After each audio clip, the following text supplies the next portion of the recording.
just look at us.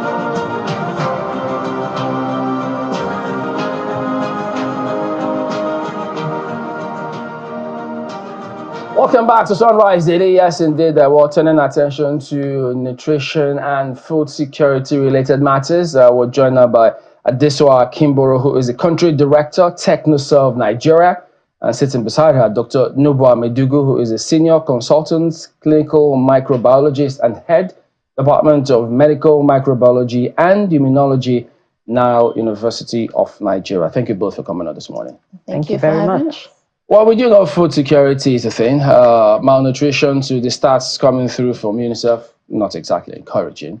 So incidentally, both institutions are working together to see how this can be addressed. So talk to us about it. Sure. So our organization, my organization, Technoserve, is an international NGO. We have over 50 years of experience working across different countries in Latin America, Southeast Asia, and Sub-Saharan Africa. And we currently work in agriculture and nutrition to help solve the issues of malnutrition. Now, of course, you know, malnutrition, even though we've been working in this area for years, is still a major challenge in Nigeria and in Sub-Saharan Africa.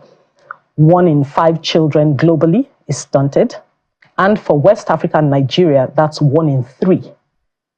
For anemia, women of reproductive age, about 26% of them are anemic and don't get the adequate nutrition they need for their bodies.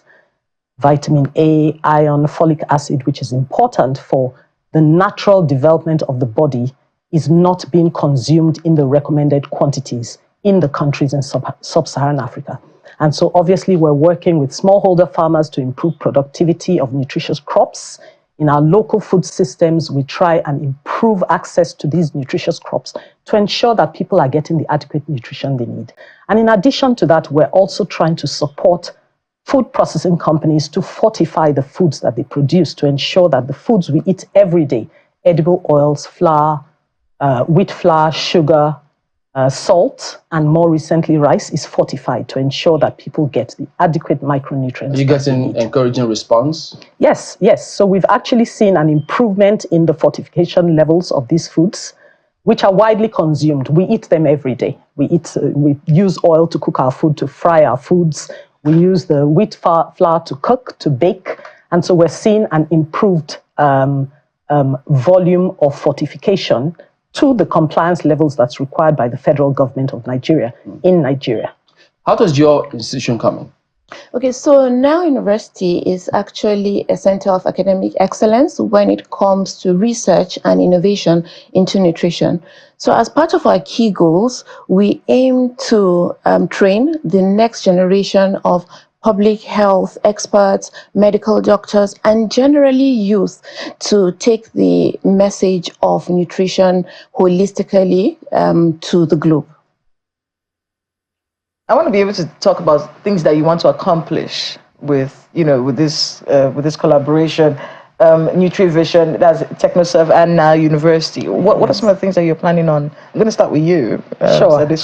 What are some of the things that you're hoping to achieve with it? Sure. So the Nutrivision event is a Pan-Africa youth dialogue. We're bringing together youth, experts, researchers, and stakeholders that have been making an impact in the nutrition space for years. We're bringing them all together online to have a dialogue and a conversation about the innovations that have had an impact on nutrition in Nigeria and across Africa. We're also going to be having a conversation with Bill Gates, who, of course, you know, has been funding innovations in nutrition and has a passion for nutrition and has been doing this for years.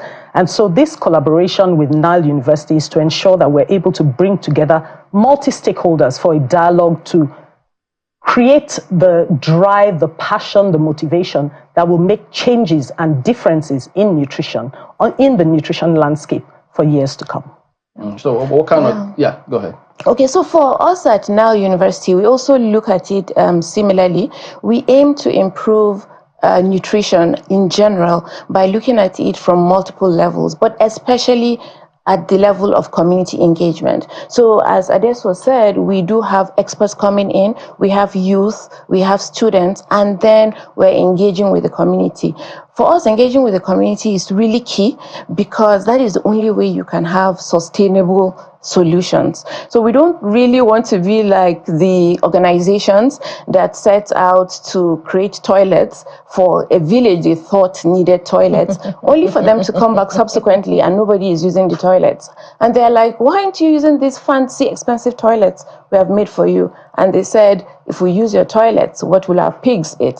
So we want to be very holistic in our approach, and we believe that NutriVision gives us a platform. And again, in NutriVision, you realize that we're going to have a lot of youth that are really, really tech savvy and are really enthusiastic about solving these problems. So as an academic institution, we're hoping that youth will ask questions they've never asked before.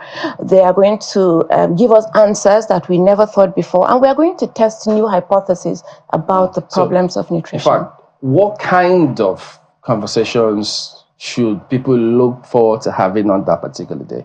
Oh, it's going to be a really, really full day, if you ask me. One of the conversations we're going to have is really going to be around tech innovations and how tech innovations play a key role in improving nutrition. I'll give you an example. At Nile University, we're very excited about one of our award-winning innovations. So this is the students and faculty that have made AI-powered drones that are able to do aerial surveillance of large farmlands. So what you would usually require 20 people working several days to identify, these AI-powered robots are able to do it more efficiently, more effectively. Therefore, the farmers are able to immediately curtail whatever problem is on their farm, thereby improving food security. I mean, I want to be able to talk about that, which is food, the question of the day, food security. How is this event and all the plans and the goals you want to achieve, how is that going to work, considering the fact that we're dealing with a food insecurity situation in the country? Well, we expect that as a result of this dialogue, we will inspire the youth to want to create innovative solutions to solve the problem of malnutrition, whether it's going into agriculture, whether it's going into the nutrition sector, whether it's creating or working with or collaborating with others who are already working in this space to scale the innovations that already exist. So these are some of the things. Now, we're not being prescriptive about what solutions come out, but we're expecting to motivate all those that are participating with us online. We're going to have people not just from Nigeria, but all over the African continent. And we're hoping that we will inspire the youth to be the change that they want to see. Are you likely to try? Well, do you think youth will be inspired to take to farming at the end of the day? Well, we've already said this is an agriculture, health, and financing platform. Okay. And so all those who are already interested in that space, have a passion for that work, are those that we expect to be participating. All right. My colleague Ayo also has questions for you. Go ahead, please.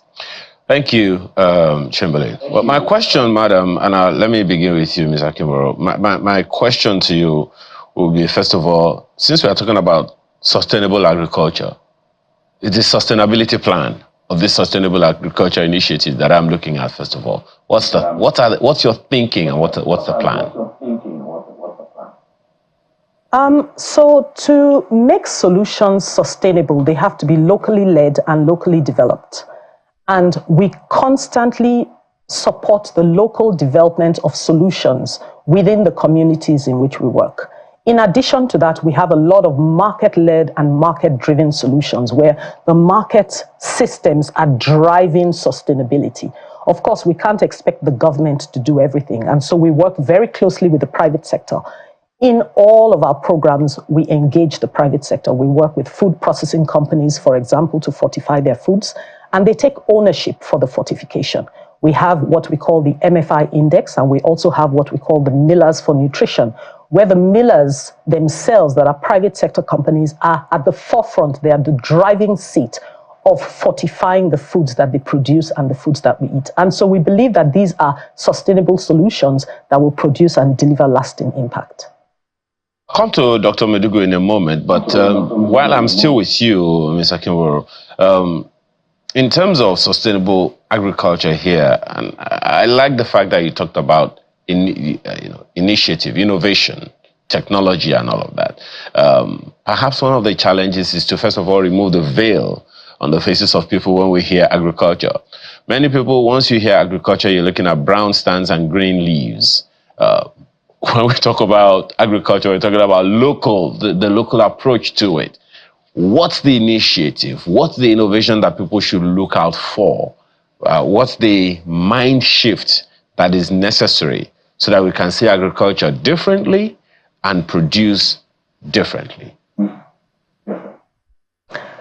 So there are several things. One is looking at agriculture as a business. So agriculture should be seen as a source of income that can be productive enough to pull people out of poverty. In Technoserve, we believe in business solutions to poverty, and we believe that people are very enterprising, very hardworking, especially these smallholder farmers that are working on their land to produce crops. If people see it as a business, they can then generate the income, the profits that they need to make it more sustainable, and also just to make sure that, we improve productivity, we improve yield, and many people can be fed from a small plot of land. So, for example, the average smallholder farmer in Nigeria works on half an hectare to a maximum of 2 hectares of land. That smallholder farmer can feed a large number of people if his income and his productivity and his yield is increased. And so we work with these farmers to make sure that they're able to improve their productivity, they're able to improve their yield. And then when it comes to technology solutions, there are a wide variety, but I can just give an example. So one example of a technology solution that we're supporting farmers with is weather forecasting.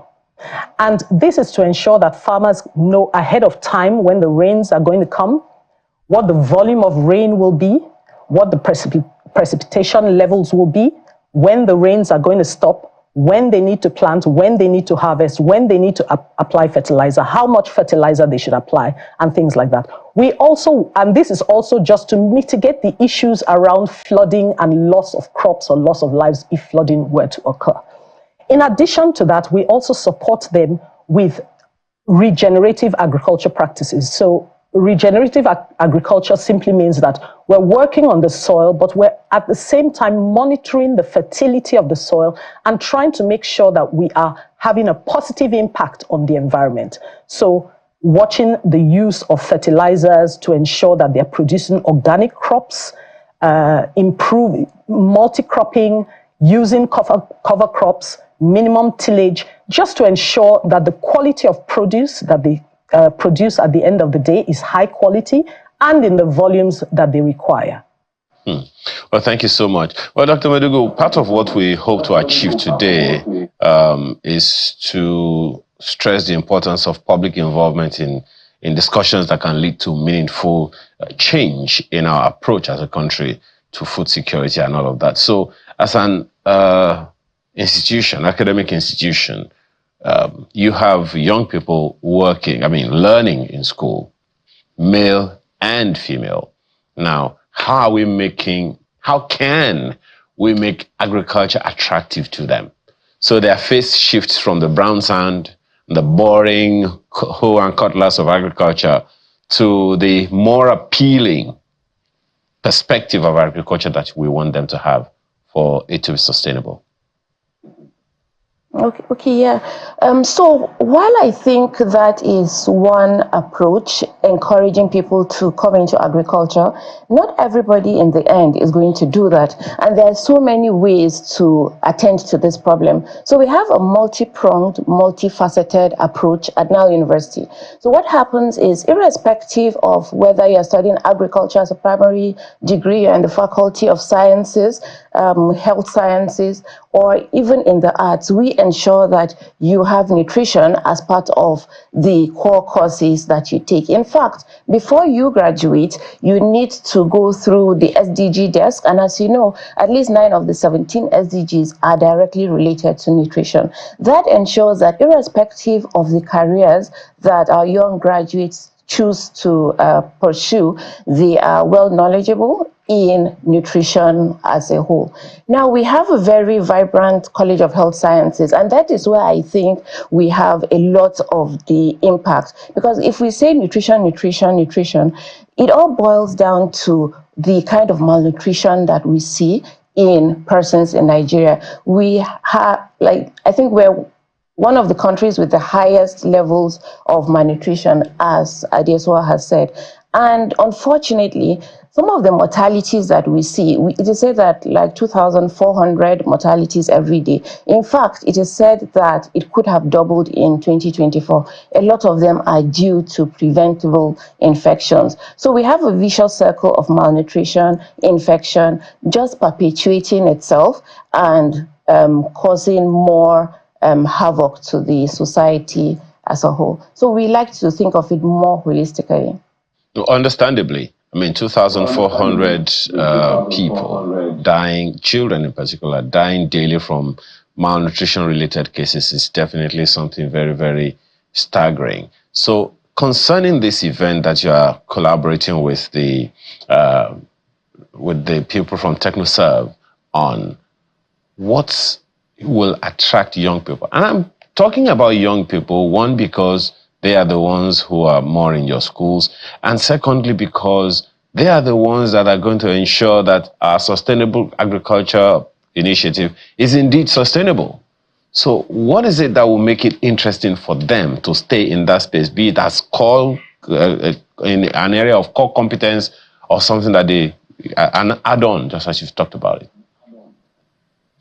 Yeah, I think one of the main push is if they see the repercussions of or the negative effects of lack of food security or malnutrition all around them. And I'll tell you this, whenever our medical students go out for ward rounds and they see malnourished children that are infested with worms, have bacterial infections, that are resistant to like 20 different antibiotics, sometimes the antibiotics to even treat that child is not available. You have to start looking for other sources or playing around with antibiotics. For me, I think that sort of spurs my students into thinking of how to solve the nutrition problems.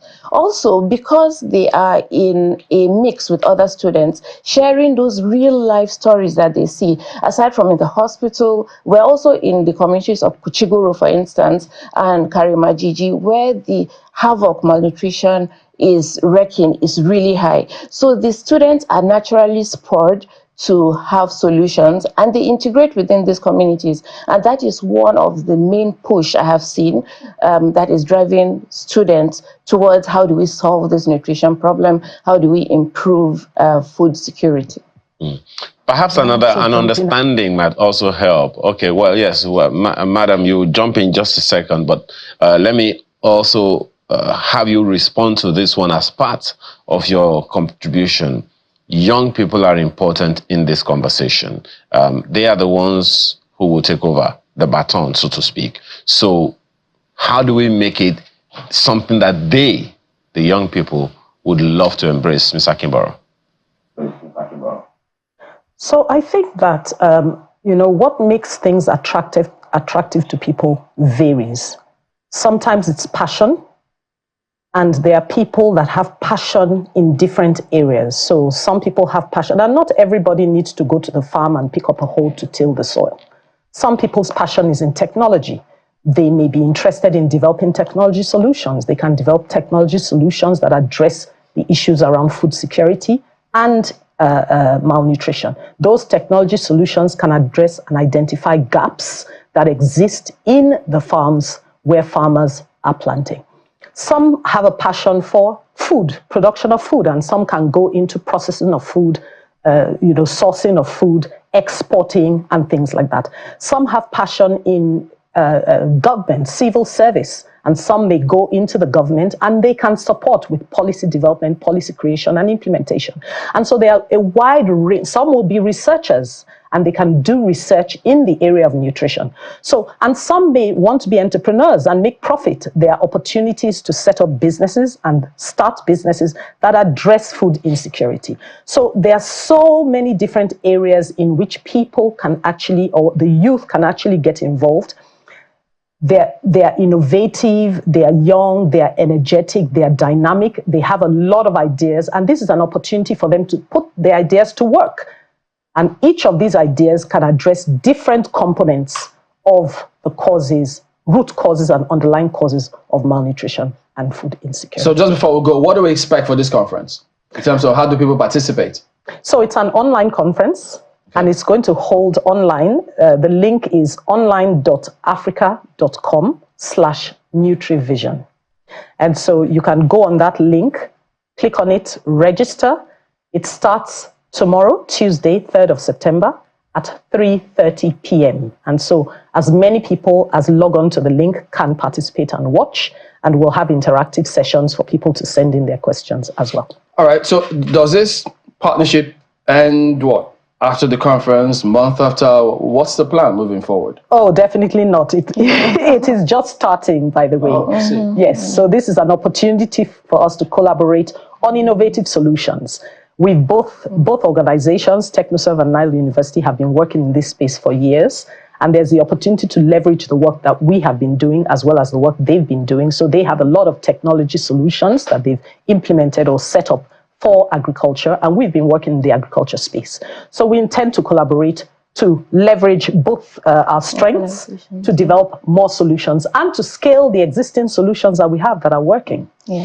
All right. So, Okay. Go ahead. So in addition, we also plan to increase our research capacity between the two organizations, in addition to extending our outreach focus outside of Abuja. So at now, we have at least 6 active sites, that's Nile University, that we engage with in the communities. But Technoserve has quite a lot outside of Abuja. So we plan in the future that we will have a synergy where we have more outposts to reach and more innovative solutions to try out along with the communities that we serve. All right, Dr. Nubwa Medugu, Senior Consultant, Clinical Microbiologist and Head Department of Medical Microbiology and Immunology, Nile University of Nigeria, as well as Adesua Akimboro, Country Director, Technoserve Nigeria. Thank you both and all the best to you. Thank you very much. Thank you very much.